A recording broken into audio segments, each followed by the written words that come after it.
just can't leave well enough alone, can you? Bloody literary tourist. Bane of my afterlife.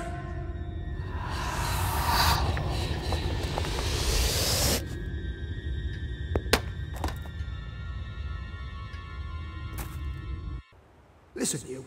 You're not getting my lost plate, you hear? It's rubbish. Worse than rubbish. I mean, what was I thinking mixing tragedy and comedy? I must have been off my rocker.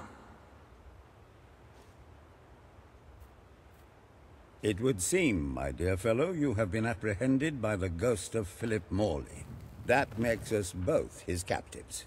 I am Ransom Locke. If the name seems familiar, it is because I was once a detective of some renown. And yet, here I am, ready to live out the rest of my days, trapped in a book. As far as I can deduce, we are currently in a scene from one of Morley's greatest romantic plays, the near tragedy of Oliver and Ethel. I believe if we are to escape, we must act out the scene. But performing is not one of my talents. If I am correct, putting on this costume should set things in motion.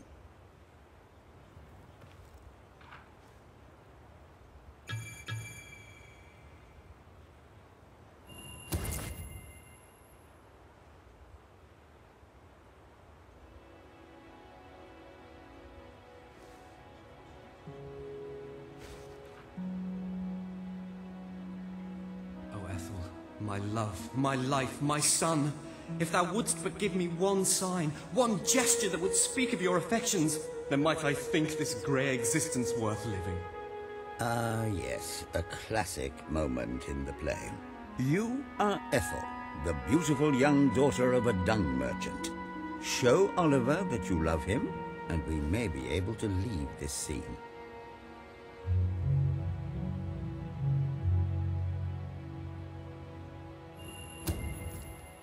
What is yours, my love? Let the heavens and the seas, the toads and the eels sing the song in my heart, for she doth love me, and all is well. We shall meet again in the morrow, my little ferret, and elope into the sunset to live out our days in wondrous joy. A magnificent rendition. Truly, I applaud you. I see you are gifted with remarkable literary cunning, but can you really comprehend the depths of my work? That we shall see. Ah, yes. This is undoubtedly a scene from one of Morley's earlier, funnier plays, Bloodbath at the Royal Court. And this must be your costume. The role of the fool is one filled with tragic depth. It will require a masterful performance.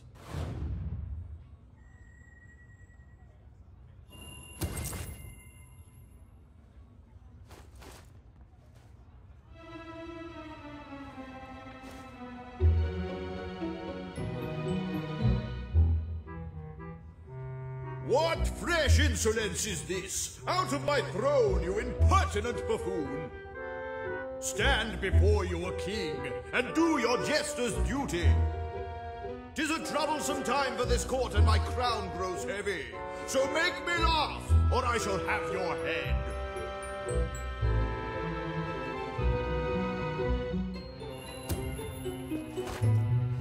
Ka-chicka-chicka.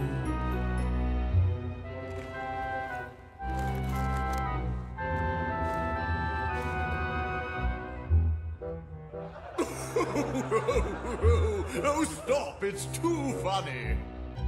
I believe I'm in the right mood now to meet with those foreign delegates. I think I shall only behead half of them, yes. I have never seen a more convincing fool. There is hope for us yet. You handle my royal dramas as well as you handle my romances.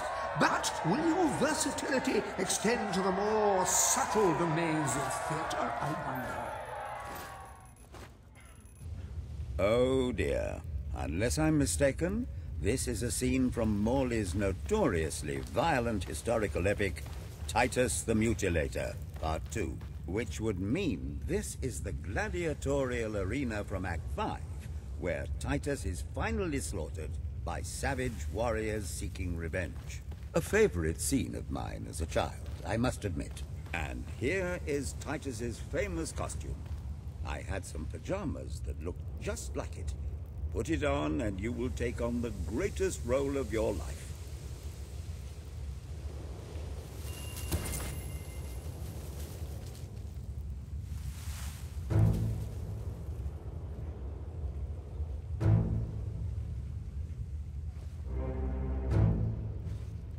Titus! Thy pox-membered body shall pay for thy monstrous villainy.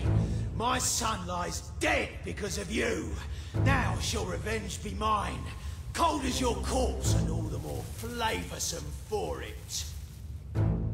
Do try to make your demise convincing.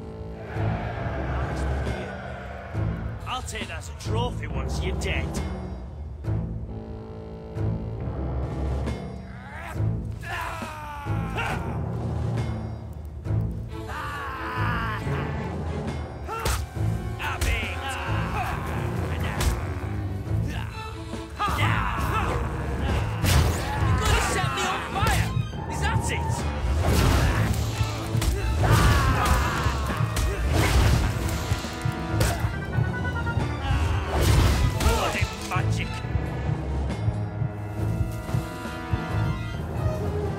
Titus has fallen!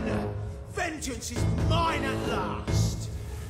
But what is yonder scar on his cheek? No, it cannot be. He was my son! Oh, woe and wretched misery! I am undone! My heart breaks with grief! It has beat its last. Adieu, unkind world. Adieu.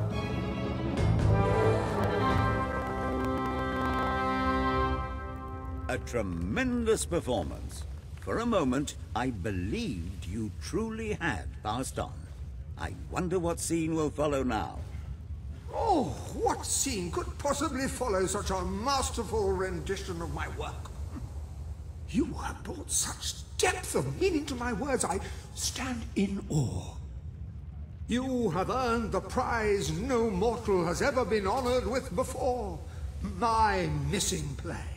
I entrust it to you, for I know that you will do it justice. I call it the Ham Sandwich, a metaphorical title, of course.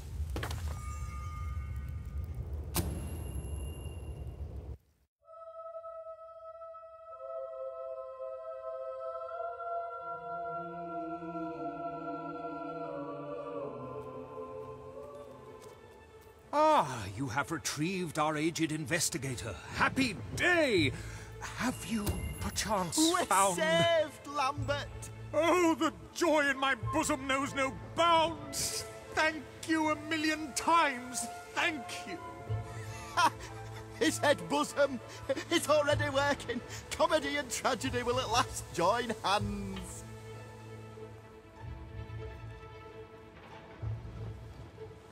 Hark! Bear witness to the tragic futility that is man. Oh, how it doth sear my senses to see paradise and yet to be barred. That reminds me of a great joke. A guard, a monk and a chicken walk into a bar. Unfortunately, the bartender had had a mild heart attack that morning, so none of them get served.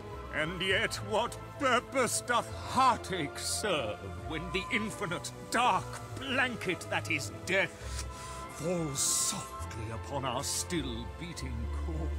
That reminds me of another one.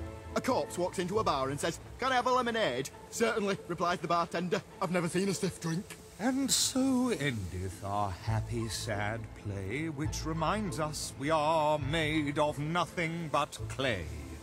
There's time only for our fool to say, Great big giant bosoms! What the hell was that? Biggest load of old tosh I ever saw. It didn't even make sense. Worst play ever.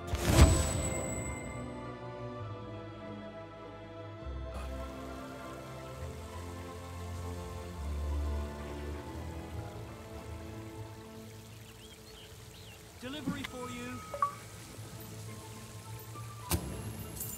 So, what shall you do now, Mr. Locke? Any more mysteries on the horizon? I rather think not. My powers of reasoning and deduction diminish with each passing day. Investigation is a young man's game. How would you like to take acting lessons?